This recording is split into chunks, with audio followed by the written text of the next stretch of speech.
con estimación de parámetros en el entendido que estimar quiere decir aproximarnos al valor verdadero del parámetro a partir de haber elegido y procesado una muestra aleatoria, ¿no? Entonces, ese es el concepto. Y habíamos dicho que hay dos maneras de estimar, pero sin embargo no separados, simplemente son complementarios más bien, ¿no? Una necesita de la otra. Entonces hay estimación puntual, que es lo que estamos viendo, y estimación mediante intervalos, que es lo que vamos a ver posteriormente. Habíamos dicho que ambos se complementan y que una no está separada de la otra, ¿no? De la forma de estimar. También hemos dicho que teníamos algunos métodos de estimación de parámetros, estimación puntual. Ustedes han visto estimación puntual en la recta de regresión de los parámetros alfa y beta, o A y B, como habrán llamado ustedes, en la regresión lineal de una muestra, en una muestra. A partir de ese estimador alfa, beta o AB, esos estimadores, hay que construir intervalos de confianza para la recta, pero eso no lo van a hacer ahora, ¿no? No lo han hecho en estadística descriptiva tampoco es objeto de la estadística descriptiva esa parte, ¿no? Es de la inferencia estadística y más propiamente de econometría, ¿no? De econometría. Bien, entonces en ese sentido les había mostrado, ¿qué está haciendo yo? Les había mostrado, no les he mostrado nada, caray.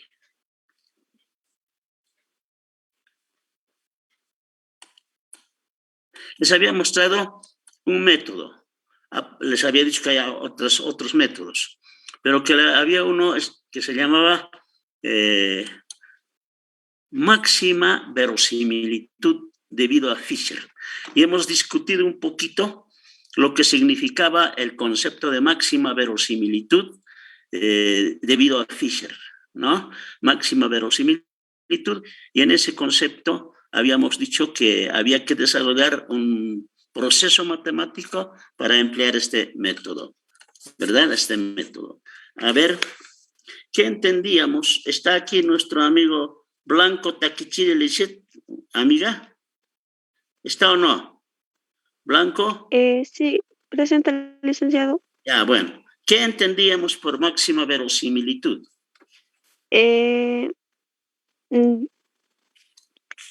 Sustentar el método. Ay, ¿cómo era esto? Licenciado, más nos referíamos para una población con parámetros. Yo te voy a decir una cosita, Lisette. 3 veces que te he preguntado con ninguno me has respondido. Tu nota lo voy a poner, si es posible, 0 si sigues así. Te estoy avisando. Porque no puede ser que saques una excelente nota y no sepas nada. No, uno que saca una excelente nota está al tanto con la materia. No está bien todo eso que está pasando aquí, ¿ya? Camacho Camilo Oscar, ¿está o no está? No está. Licenciado, ¿puedo responder? Buenos días. ¿Ya quién eres? Caricari Lira Roger Brian. A ver, Caricari. Roger Brian. Sí, licenciado. Caricari Lira Roger Brian. ¿Qué entendíamos según Fisher de máxima verosimilitud? En breves palabras, es donde se encuentra la mayor frecuencia. Sí, ese entendíamos, es simplemente, ¿no? ¿Por qué pregunto eso? Porque uno puede decir máximo en una curva, no es eso, máximo en una curva. Verosimilitud viene de verdad, máximo, una verdad máxima, óptima.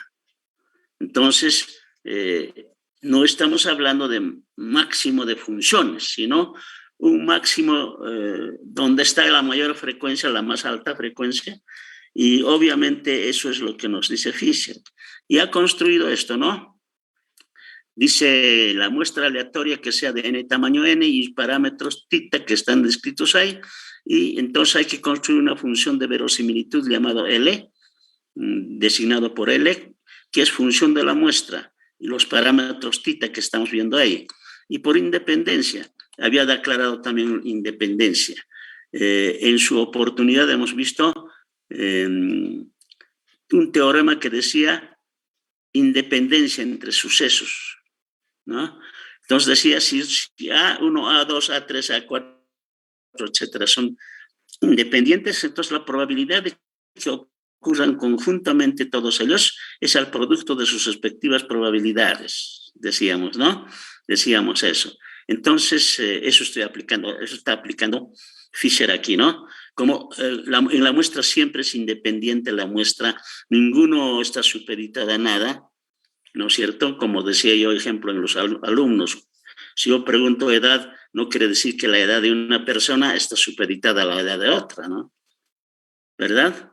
Entonces son independientes. Si yo a las familias pregunto cuánto consumen carne por semana, eso no está supeditado al consumo de carne de otra familia distinta, ¿no es cierto? Entonces siempre es independiente los resultados en las muestras.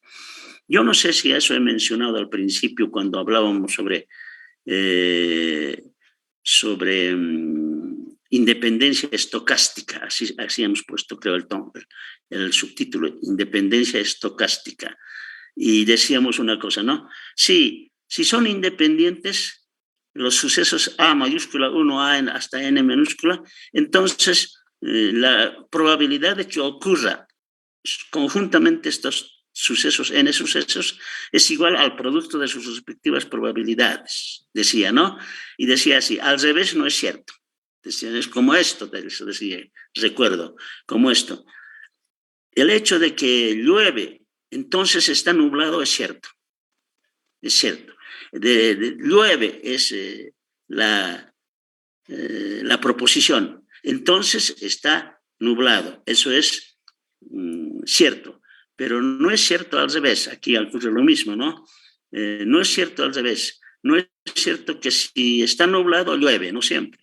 Puede, pero no siempre. ¿No es cierto? Y alguien me decía, me acuerdo siempre, no sé si en clases presenciales o no, me decía, no, licenciado, llueve cuando no está nublado, cuando está lloviendo a veces hay sol. Y le decía yo, no es que no esté nublado, lo que pasa es que hay un espacio en la nube y de ahí se está filtrando la luz, pero no está la luz del sol, pero no es que esté lloviendo de la nada. Entonces, necesariamente cuando llueve está nublado, pues hay nubes. Pero al revés no es cierto. Eso es lo que ocurre con este teorema. Decía, no sé si eso está grabado en ustedes o no, pero eso era así, ¿no? Entonces, eso está aplicando aquí Fisher. Esto ya estoy repitiendo, pero es importante repetirlo, ¿ya? Eso aplicaba Fisher y decíamos, entonces lo que hay que hacer es maximizar el logaritmo. ¿Por qué? Porque estas funciones son medio complicadas. Los teoremas en matemáticas sostienen que si una función se logaritmiza y encontramos su máximo o mínimo en los logaritmos, bueno, pues eso es válido, ¿no? Entonces, aquí faltaba, no lo he corregido. Derivada, para hacer máximo o mínimo una función, se deriva la función respecto al parámetro, en este caso, este símbolo faltaba aquí y así sucesivamente, ¿no? Entonces, decíamos así, ¿no? Para páginas, pero esto ya nada que ver. Estoy repasando para que se entienda mejor, ¿ya? Para que se entienda mejor. Bueno, vamos a hacer una cosita ahora, ¿ya? Antes de seguir adelante en este cuentito, ¿no? Vamos a hacer, así habíamos, o por lo menos yo había dicho, todavía no, todavía no. Bueno, entonces les había dicho así, aquí está, mira, les voy a hacer una demostración. Sea, por ejemplo, una variable dicotómica representada o expresada sus probabilidades mediante la función de cuantía que es esta. Probabilidad de que X sea igual a la minúscula combinación de N tomadas, etcétera, etcétera. Y les había preguntado todavía, a ver, denme un ejemplo de una variable y no sabían darme. Alguno que otro sí me ha dado. Uno creo, pero no sé bien. Entonces así me ha sorprendido y además de eso estoy muy decepcionado porque sacan notas, pero alguien los está haciendo. Eso es lo que me da mucha pena. Alguien se los está haciendo. Se están engañando horriblemente y a mí no me gusta que la gente, ingenieros nada menos, se van a engañar así. No, pues. Bien, entonces decíamos, supongamos que yo tengo n muestras, decía, ¿no? Entonces, para la primera muestra, esta función va a ser igual combinación de n tomadas de n x, 1 tomadas de a1, es para este valor únicamente, para este únicamente, decía, ¿no? Entonces, es p a la 1 por 1 menos p. Si tuviera yo muchas de estas, probabilidad para x2, probabilidad para x2, etcétera, x3, para todas las muestras, entonces decíamos nosotros aquí, sería producto, pero el producto es la suma de los exponentes, porque son bases iguales, entonces 1 más 1 va a ser n, esto va a ser sumatoria de los unos, n, menos sumatoria de los x, este va a ser la función de verosimilitud, decíamos, ¿no? Ahí está. La función de verosimilitud, ¿verdad? Esto está mal, pero... Bueno, logaritmizando nosotros teníamos esto y finalmente esto. Y el estimador de P era suma de las X. Pero en este caso, en el binomial, la suma de las X es 1 más 1 más 1 más 1. Y decíamos, si en 80 estudiantes hay 50 mujeres, ¿cómo encuentras esos 50? Contando, pues. Y al contar, ¿qué estás haciendo? 1 más 1 más 1, esta es una mujer más una mujer. Y si te aparece por el varón, 0 le ponemos. ¿No? Entonces, esa suma es media, pero se llama proporción, ¿no? Entonces, la proporción muestral es estimador de la proporción muestral, digo de la proporción poblacional, aquí está, es igual a la proporción muestral. Eso es puntual, pero no es que sea ese definitivamente el estimador, no es cierto. Y decíamos así, si hay 80 personas y hay 50, en una muestra de 80 personas, muestra, ¿no es cierto? Hay 50 mujeres, 50 entre 80, esa es la proporción muestral, estimador de la población, pero no es el estimador exacto. No es definitivamente el estimador que podemos afirmar que esa proporción 50 entre 80 es de la población. ¿Y cómo lo vamos a hacer entonces? Más adelante lo vamos a hacer construyendo intervalos de confianza y adoptando un riesgo que voy a correr yo en la muestra. Eso es lo que hemos dicho. Bien, ahora les voy a dar una tarea. Creo que sí. Aquí dice, utilizando el método descrito u otros como mínimos. No, esto, si nosotros utilizáramos cualquier estimador método, generalmente vamos a llegar a estos resultados, que el estimador de la media puntual de la media poblacional es igual a la media aritmética, donde esta media aritmética se calcula así.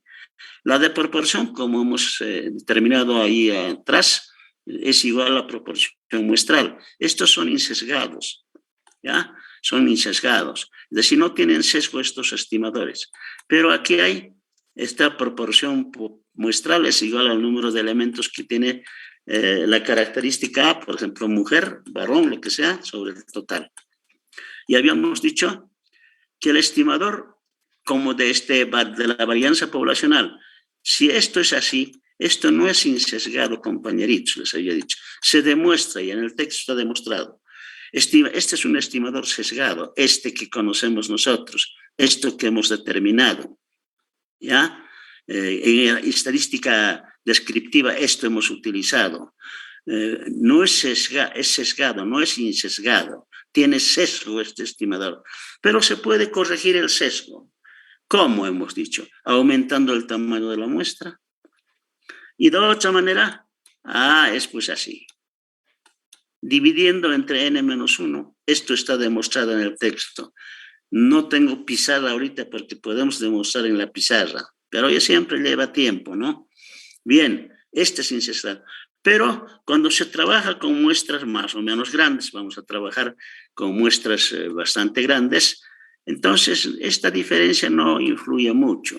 En una muestra de, digamos, de 500 elementos, sean personas, lo que sean, ¿esto cuánto es? 499.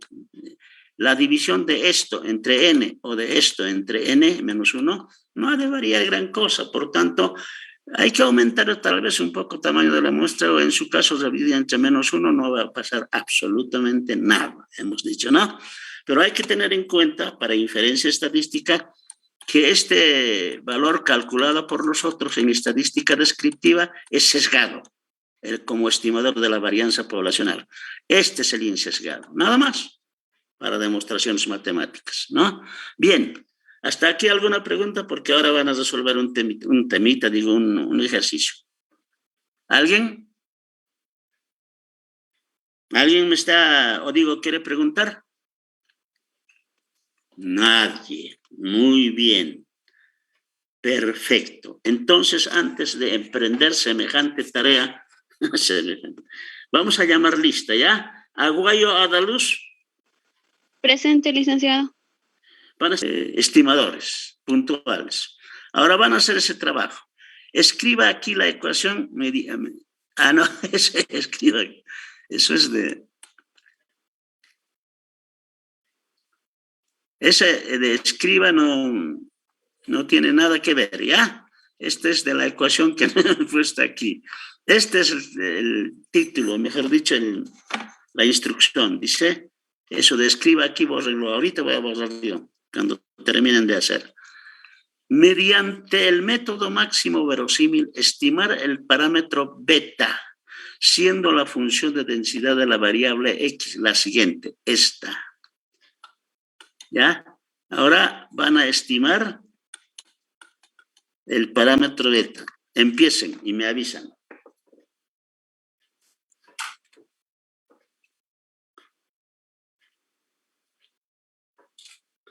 Y van a calcular ese estimador para esta.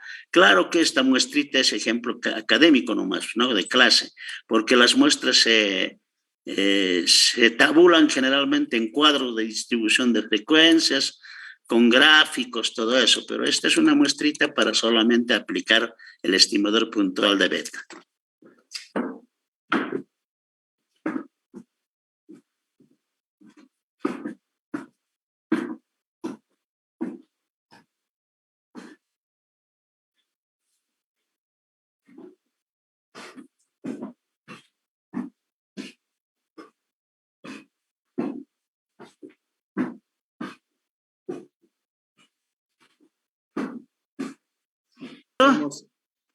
Licenciado, se pudo. ¿Pueden o no pueden? Sí, licenciado. Lice, apenas Licenciado. Sí, se puede. sale el ¿El estimador de beta cuánto es? estimador de parámetro de beta es 25.88. 38. Eso es Lice. 26. Sí, claro, han seguido el Sería proceso. 26. Esto es ¿Cómo? así. Esto es así. La función de verosimilitud es esto. Es esto. B a la n, beta a la n, porque he multiplicado muchas veces y las x se han sumado. Le he logaritmizado, ahí está. Y he derivado, esta es la derivada. He sacado común denominador y luego he pasado ese común denominador a 0. O sea, aquí quedaba n, beta por n, y despejando eso es la media aritmética. Y esa media aritmética es 25,89. Así es. ¿Así han sacado? Sí, licenciado. Sí, licenciado. En la calculadora sale 25.88, Lice. Sí, Claro, no hay ningún problema. redondeado sale 89. Bueno, miren, está bien, si lo han hecho bien, si no, les aclaro yo, pero aquí estimación de parámetros mediante intervalos vamos a hacer ahora para la próxima clase, Pero para eso necesito que repasen,